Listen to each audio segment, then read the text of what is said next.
Bir gün manqust ovçuların qurduğu tora düşmüşdü. Çox çalışsa da tordan xilas ola bilmirdi. Ətrafda gəzişən siçan tora yaxınlaşdı. Manqust qardaş, deyəsən tordan çıxa bilmirsən. İndi mən sənə kömək edərəm. Siçan iti dişləri ilə toru kəsib doğradı.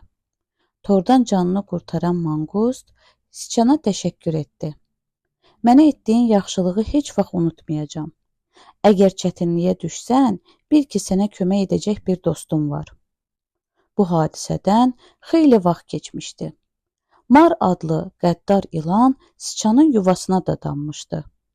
Yuvanın ağzındakı kolların arasında gizlənib güdürdü. Gündə bir balasını tutub yeyirdi. Siçanın ailəsi yuvalarından çıxmağa qorxurdu. Axır ki, siçan ilanın gözündən qaçıb özünü manqusta yetirdi.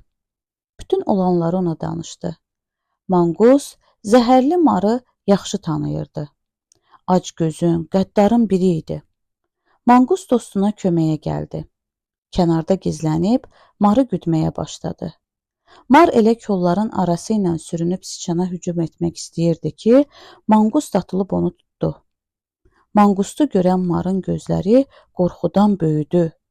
O yalvarmağa başladı. Manqust qardaş, yalvarıram mənə rəhmin gəlsin. Burax gedim. Manqust ilana dedi.